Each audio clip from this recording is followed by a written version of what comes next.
Hello friends, എല്ലാവർക്കും സ്വാഗതം പുതിയ വീഡിയോയിലേക്ക്. ഇന്ന് ഞാൻ വന്നിട്ടുള്ളത് അരിപ്പൊടി വെച്ച് തയ്യാറാക്കാൻ പറ്റുന്ന നല്ലൊരു സ്റ്റീംഡ് സ്നാക്ക് ആയിട്ടാണ്. വീഡിയോ കണ്ടിട്ട് ഇഷ്ടപ്പെടുവാണെങ്കിൽ ലൈക്ക് ചെയ്യുക, ഷെയർ ചെയ്യുക, കമൻറ്റ് ചെയ്യുക, ചാനൽ സബ്സ്ക്രൈബ് ചെയ്യാനും മറക്കരുത്. പിന്നെ ഫേസ്ബുക്കിലൂടെയാണ് വീഡിയോ കാണുന്നതെങ്കിൽ പേജ് ഫോളോ കൂടി ചെയ്യണേ. അപ്പോൾ നമുക്ക് നേരെ വീഡിയോയിലോട്ട് പോവാം. ഞാനിവിടെ ഒരു കടായി അടുപ്പത്ത് വെച്ചിട്ടുണ്ട്. ഇതിലോട്ട് 1.5 ഗ്ലാസ് വെള്ളം ഒഴിച്ചു കൊടുക്കാം. ഇനി ഇതിലോട്ട് ആവശ്യത്തിന് ഉപ്പിട്ട് കൊടുക്കാം. നന്നായിട്ടൊന്ന് തിളച്ച് വരട്ടെ. ഇപ്പോൾ ഇതാ വെള്ളം വെട്ടി തിളച്ച് വന്നിട്ടുണ്ട്. ഇനി ഇതിലോട്ട് 1 ഗ്ലാസ് വറുത്ത അരിപ്പൊടി ഇട്ട് കൊടുക്കാം. എന്നിട്ടൊന്ന് വാട്ടിയെടുക്കാം. ഇപ്പോൾ ഇതാ പൊടി നന്നായിട്ട് തന്നെ വാട്ടിയെടുത്തിട്ടുണ്ട്. ഇനി ഫ്ലെയിം ഓഫ് ആക്കാം. എന്നിട്ട് ഇതൊന്ന് ചൂടാറാൻ വേണ്ടി മാറ്റി വയ്ക്കാം. ഇനി നമുക്കൊരു ഫില്ലിംഗ് റെഡിയാക്കാം. അതിനായിട്ട് ഒരു പാനിലോട്ട് 2 ടേബിൾ സ്പൂൺ ഓയിൽ ഒഴിച്ചു കൊടുക്കാം. ഓയിൽ ചൂടായിട്ട് വരുമ്പോൾ ഒരു വലിയ ഉള്ളി അരിഞ്ഞത്, 1 ടേബിൾ സ്പൂൺ ഇഞ്ചി വെളുത്തുള്ളി ചതച്ചത്, 3 പച്ചമുളക് അരിഞ്ഞത്, കുറച്ച് കറിവേപ്പില, പിന്നെ ആവശ്യത്തിന് ഉപ്പ് ഇട്ട് കൊടുക്കാം. എന്നിട്ട് നന്നായിട്ടൊന്ന് വഴറ്റിയെടുക്കാം. ഇപ്പോൾ ഇതാ ഉള്ളി അത്യാവശ്യം വഴന്ന് കിട്ടിയിട്ടുണ്ട്. ഇനി ഇതിലോട്ട് മസാലപ്പൊടികൾ ചേർത്ത് കൊടുക്കാം. 1.5 ടേബിൾ സ്പൂൺ മുളക് പൊടി, 1/4 ടീസ്പൂൺ മഞ്ഞൾപ്പൊടി, 1/2 ടീസ്പൂൺ ചിക്കൻ മസാല, 1/2 ടീസ്പൂൺ കുരുമുളക് പൊടി, ഇതെല്ലാം ചേർത്തിട്ട് നല്ലപോലെ ഒന്ന് ഇളക്കി യോജിപ്പിച്ചെടുക്കാം.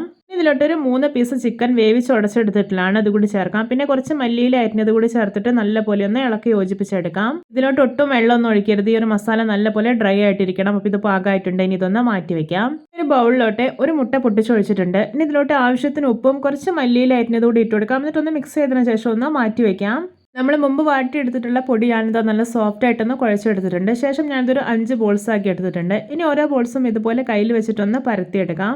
ഇനി ഇതിൻ്റെ സെൻറ്ററിലോട്ട് ഒരു 2 ടേബിൾ സ്പൂണോളം ഫില്ലിംഗ് വെച്ചെടുക്കാം. ശേഷം ഈ ഫില്ലിംഗ് ഒന്ന് പുറത്തേക്ക് വരാത്ത വിധം ഇതുപോലെ നന്നായിട്ടൊന്ന് കവർ ചെയ്തെടുക്കാം. ശേഷം ഇതുപോലെ ഉരുട്ടിയെടുക്കാം. അപ്പോൾ ഇത്രയേ ഉള്ളൂ.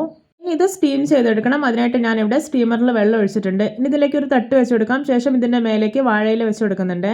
ഈ റെഡിയാക്കി വെച്ചിരിക്കുന്ന ബോൾസ് എല്ലാം ഇതിലോട്ട് വെച്ച് കൊടുക്കാം. ശേഷം ഇത് അടച്ചു വെക്കാം. എന്നിട്ട് ഒരു 15 മിനിറ്റാണ് ഹൈ ഫ്ലെയിമിലിട്ടിട്ട് സ്റ്റീം ചെയ്തെടുക്കേണ്ടത്.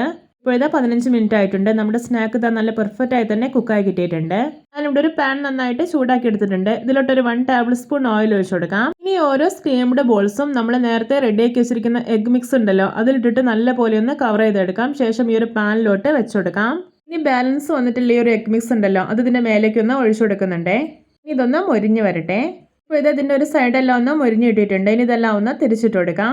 ഇപ്പോൾ 2 സൈഡും നല്ല പെർഫെക്റ്റ് ആയി തന്നെ മൊരിഞ്ഞ് കിട്ടിയിട്ടുണ്ട്. ഇനി ഇത് പാനിൽ നിന്ന് എടുത്തു മാറ്റാവുന്നതാണ്. ഇതാ നമ്മുടെ രുചികരമായിട്ടുള്ള സ്റ്റീംഡ് ചിക്കൻ ബോൾ റെഡി. നോക്കി കാണുമ്പോൾ തന്നെ കൊതി വരുന്നില്ലേ?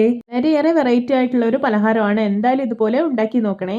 അപ്പോൾ എല്ലാവർക്കും എൻ്റെ സ്റ്റീംഡ് ചിക്കൻ ബോൾ റെസിപ്പി ഇഷ്ടപ്പെട്ടെന്ന് വിചാരിക്കുന്നു. ഇഷ്ടപ്പെട്ട സപ്പോർട്ട് ചെയ്യാൻ മറക്കരുത്. അപ്പോൾ ഇതുപോലെയുള്ള വെറൈറ്റി വീഡിയോകളായി നമുക്ക് വീണ്ടും കണ്ടുമുട്ടാം. Okay, bye bye.